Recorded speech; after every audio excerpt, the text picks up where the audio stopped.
2021년 6월 1일 LA 온누리교회 가정에서 드리는 영상 새벽 예배입니다. 오늘 말씀은 시편 1편 1절에서 6절 복 있는 사람의 길로 가십시오입니다. 복 있는 사람은 악한 사람들의 꾀를 따라가지 않고 죄인들의 길에 서지 않으며 남을 업신 여기는 사람들과 자리를 함께하지 않고 오직 여호와의 율법을 즐거워하고 그 율법을 밤낮으로 깊이 생각하는 자로다. 그는 시냇가에 심은 나무가 계절에 따라 열매를 맺고 그 잎이 시들지 않는 것처럼 하는 일마다 모두 잘 되리라. 악인은 그렇지 않으니 그저 바람에 날려가는 겨와 같도다.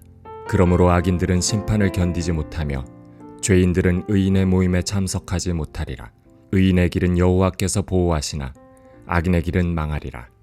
할렐루야. 6월 1일 화요일입니다. 또 새로운 한 달을 허락하신 주님께 감사하며 우리 시간 찬양으로 예배 자리에 나아가시겠습니다.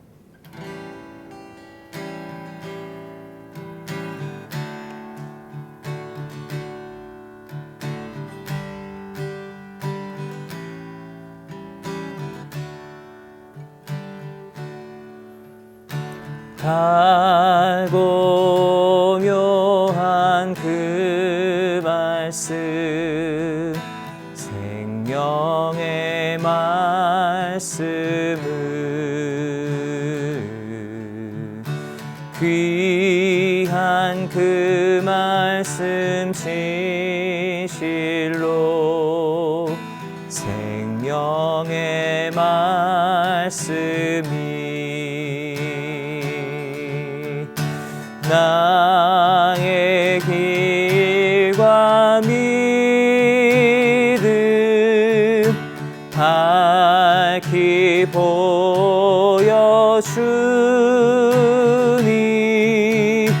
아름답고 귀한 말씀 생명샘이로다.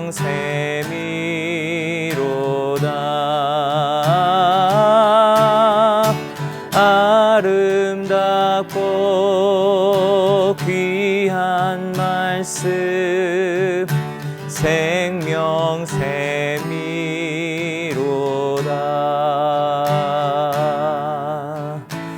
귀한 주님의 말씀은 내 노래 되도다.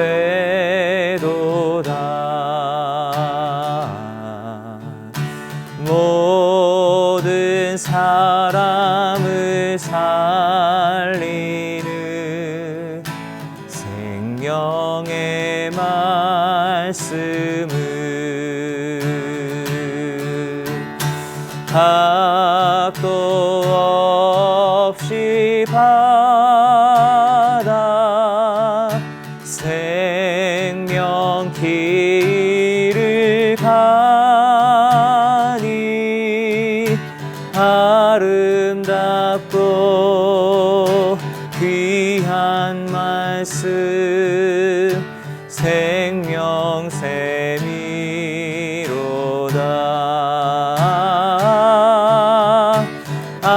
아름답고 귀한 말씀 생명샘이로다.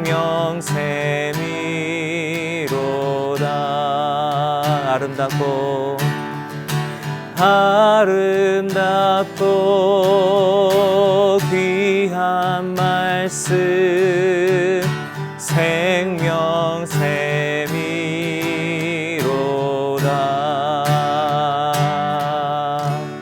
아멘. 할렐루야. 6월 1일 화요일 아침입니다. 오늘부터 시작해서 시편 말씀을 2주간 정도 함께 묵상하게 됩니다. 시편 말씀을 통해서 우리 모두가 시인이 될 수 있기를 예수님 이름으로 축복해 봅니다. 사람들은 나름대로의 기준으로 인간을 이분합니다.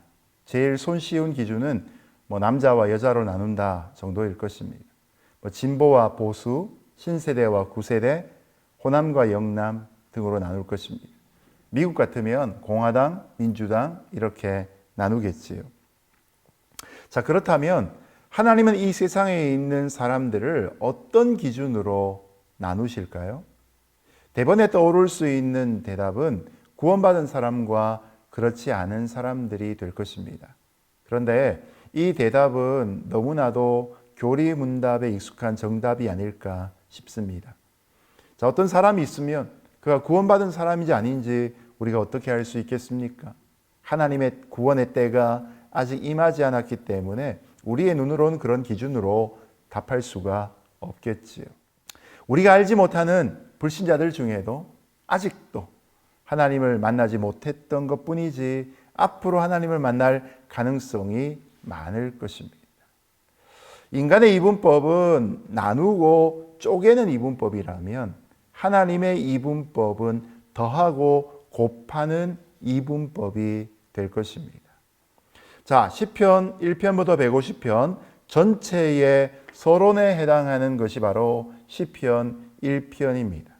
특별히 시편 1편에 보면 우리 인생들이 살아가는데 두 길이 있다는 것을 보여주시면서 하나님의 이분법이 등장합니다. 오늘 이 말씀을 통해서 행복한 사람은 어떤 사람이고 그의 삶의 특징은 무엇인가? 또한 나는 진정 행복한 사람인가 하는 것을 함께 묵상해 보도록 하겠습니다.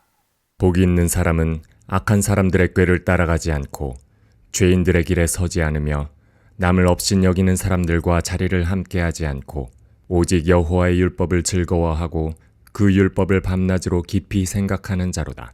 시인은 누가 행복한 사람인가 하는 것을 먼저 반대어법을 통해서 세 가지로 정의합니다. 첫 번째, 행복한 사람은 악인의 꾀를 쫓지 않습니다. 악인의 꾀는 과정이 불투명하고 노력과 열정을 무시한 손쉬운 해결 방법을 뜻하는 단어이지요. 예수님은 악인의 꾀가 아닌 하나님의 지혜, 하나님의 말씀을 따라 시험을 이기시면서 우리에게 모범을 보이셨습니다. 악인의 꾀를 쫓지 않고 하나님의 지혜를 따르는 자가 바로 복 있는 사람인 것이죠. 두 번째, 복 있는 사람, 행복한 사람은 죄인의 길에 서지 않습니다. 세상 사람들은 많은 사람들이 가는 넓은 길을 선호합니다. 그래서 유행 트렌드라는 것이 생기지 않겠습니까? 하지만 주님은 우리를 생명으로 인도하는 좁은 길을 걸어가실 뿐만 아니라 제자가 된 사람들에게도 그런 길을 따라오라고 제안하셨습니다. 죄인의 길이 아니라 의인의 길, 제자의 길을 걸어갈 때 우리는 진정 복 있는 사람이 될 수 있는 것이죠.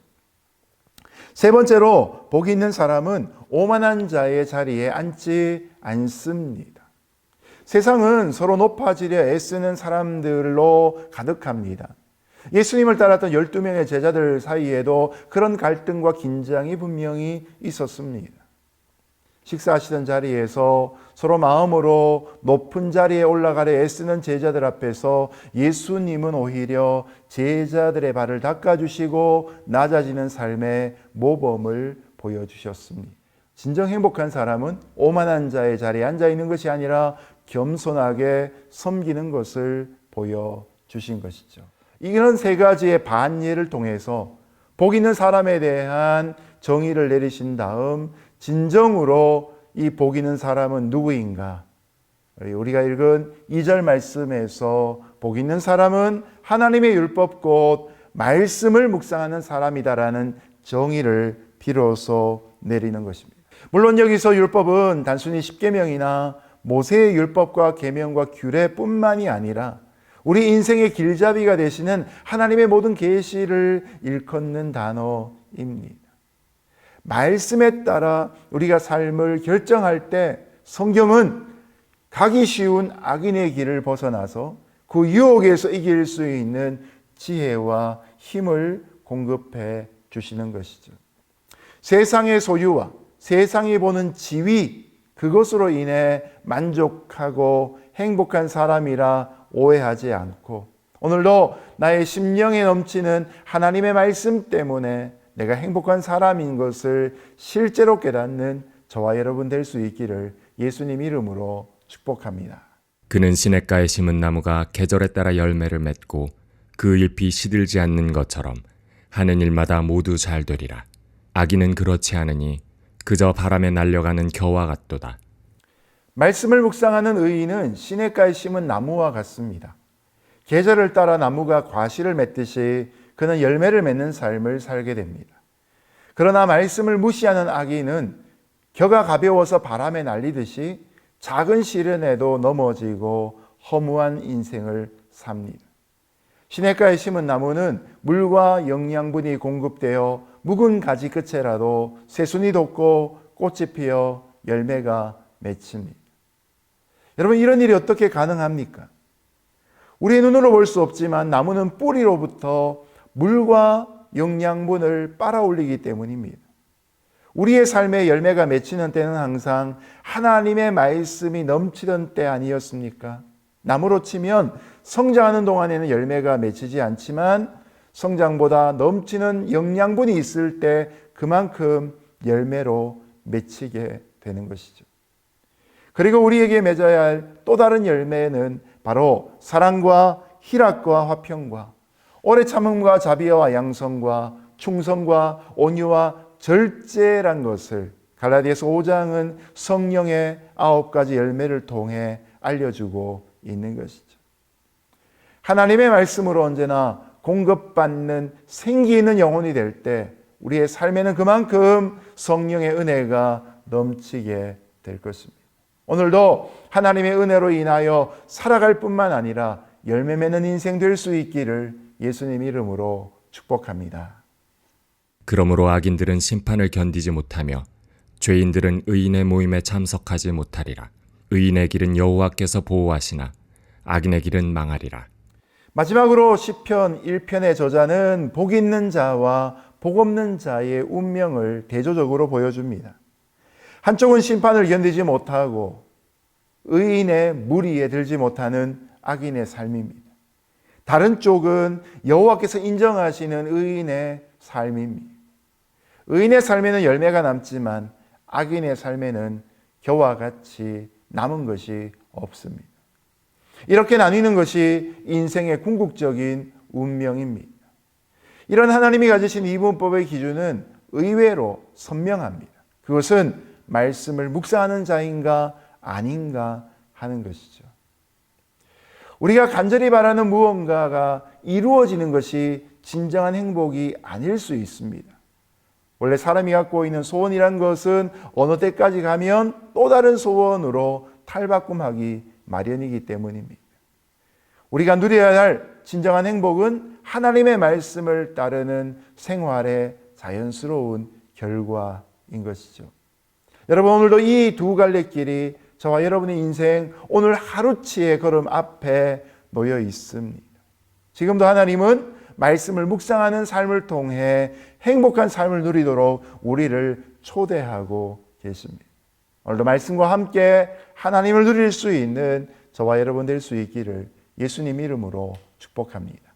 이제 말씀을 맺겠습니다. 영국의 선교도 설교가였던 마틴 로이드 존스 박사는 1963년 신년 설교에서 복 있는 사람에 대해서 이렇게 정의를 했습니다. 우리는 철학자들의 명석함이나 사상가들의 추론이 아니라 하나님의 말씀을 즐거워해야 합니다.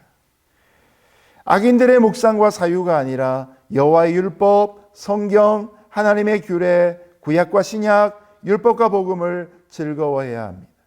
내게 필요한 모든 것, 행복에 이르게 하는 하나님의 방법이 바로 이 성경에 있습니다. 말씀을 즐거워하여 주야로 묵상하는 바로 이 사람이 행복한 사람입니다. 말씀을 묵상하는 삶은 하나님이 인정하시는 행복한 인생인 줄로 알고 오늘도 그 행복을 하나님과 함께 누리며 나눠주는 저와 여러분 되시기를 예수님 이름으로 축복합니다. 함께 기도하겠습니다. 고마우신 아버지 하나님, 오늘도 하나님께서 우리를 부르시는 초청을 듣습니다. 말씀과 함께 할 때 하나님과 함께 하는 것임을 깨닫습니다. 우리의 마음을 확정하며 말씀 속에 우리 자신을 드릴 때 주님 영광 받아 주옵소서. 예수님 이름으로 기도드렸습니다. 아멘.